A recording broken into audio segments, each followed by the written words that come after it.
इस वीडियो में मैं आपको टाइप्स ऑफ अनएम्प्लॉयमेंट के बारे में बताऊंगी, जो सेक्टर्स ऑफ इंडियन इकोनॉमी का एक पार्ट है, जिसमें हमको कुछ बेरोजगारी के बारे में बेटा पूछा जाता है या क्वेश्चन पूछा जाता है इस चैप्टर से, जिसमें है अल्प बेरोजगारी, और इंग्लिश में इसको कहते हैं अंडर एम्प्लॉयमेंट। ठीक है। दूसरा है बेटा डिस्गाइज्ड अनएम्प्लॉयमेंट, और तीसरा है ओपन अनएम्प्लॉयमेंट। तो हम एक एक करके मैं आपको जो है ना समझाती हूँ। पहला है open unemployment. In this it is a situation where people wants to work, have skill but didn't get job. मतलब खुली बेरोजगारी है, उस आदमी को काम मिला ही नहीं है। वो काम करना चाहता है, उसके पास स्किल भी है, तभी भी उसको काम नहीं मिला है, तो इसको ओपन अनएम्प्लॉयमेंट कहते हैं। फिर भारत में बेटा एक सिचुएशन पाई जाती है जो खासकर प्राइमरी सेक्टर या एग्रीकल्चर सेक्टर में हमको देखने को मिलता है, वो है अल्प बेरोजगारी का और डिस्गाइज्ड अनएम्प्लॉयमेंट का, जिसके बारे में मैंने यहाँ पे लिखा हुआ है। ठीक है। तो अल्प बेरोजगारी या अंडर एम्प्लॉयमेंट क्या होता है? It is a situation where more people are working for a work than required. मतलब एक ऐसी स्थिति है जिसमें कि जिस काम के लिए हमें जितना आदमी चाहिए उससे ज़्यादा आदमी उसमें काम कर रहे हैं।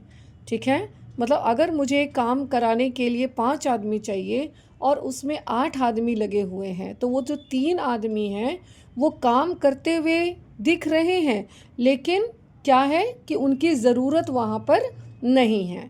इसी को हम अंडर एम्प्लॉयमेंट का सिचुएशन कहते हैं, और ये खासकर हमको एग्रीकल्चर सेक्टर में देखने को मिलता है, जहाँ घर में जो खेत होता है ना, उसमें बेटा लोग, घर का परिवार अगर 5 है तो पाँचों मेल मेंबर लगा हुआ है उसमें, जबकि उसमें 3 भी अगर काम करेगा तो भी उतना ही प्रोडक्शन दे रहा है, और 5 लगेगा तो भी उतना ही प्रोडक्शन दे रहा है। ठीक है। इसका दूसरा नाम बेटा डिस्गाइज्ड अनएम्प्लॉयमेंट, मतलब सेम इसी को, अल्प बेरोजगारी को ही डिस्गाइज्ड यानी छिपी हुई बेरोजगारी भी कहते हैं। क्यों कहते हैं? अब इसी को मैंने क्वेश्चन बना दिया बेटा। Why under employment is also called disguised unemployment.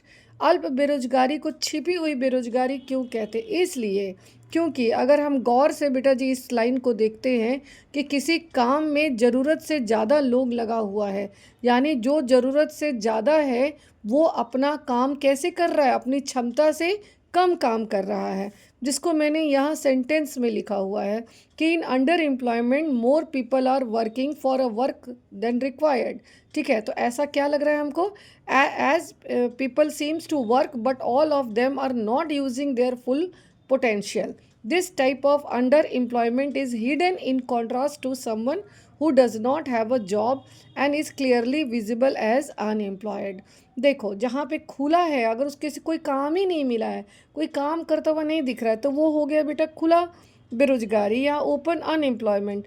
लेकिन यहाँ पर बेटा वो आदमी काम कर रहा है, दिखा रहा है कि हम काम कर रहे हैं, लेकिन हम वो काम अपनी क्षमता से, जो पोटेंशियल है, अपने फुल पोटेंशियल का यूज़ नहीं कर रहा। यानी कि हम क्या कहेंगे कि वो अपनी क्षमता से कम काम कर रहा है। तो काम तो कर रहा है, तो वो आदमी, देखो आप कहोगे कि वो तो काम कर रहा है, लेकिन क्या वो अपनी क्षमता के अनुसार काम कर रहा है? नहीं। अगर मैं उस आदमी को 5 में से अगर 3 आदमी के काम करने से मुझे उतना ही प्रोडक्शन मिलेगा जितना 5 आदमी के काम करने से मिल रहा है, तो हम क्या करेंगे? तो उस 3 आदमी में से 2 आदमी जो एक्स्ट्रा, उसको हम कहीं और लगा देंगे। जब हम कहीं और लगा देंगे बेटा, तो हमको तब वो अपने फुल पोटेंशियल का यूज़ करेगा। तो अंतर बेटा जी दोनों चीज़ जो है ना है, बस एक वर्ड के उससे जो है ना इसको हमको डिस्क्राइब करना है। अल्प बेरोजगारी में काम में ज़रूरत से ज़्यादा लोग लगा हुआ है, और छिपी हुई बेरोजगारी इसीलिए कहते हैं क्योंकि वो पूरी तरीके से बेरोजगार नहीं है, वो कुछ ना कुछ काम कर रहा है, भले वो अपने पोटेंशियल का पूरा यूज़ नहीं कर रहा है, अपनी क्षमता का पूरा यूज़ नहीं कर रहा है। इसलिए बेटा इसको हम डिस्गाइज्ड अनएम्प्लॉयमेंट कहते हैं।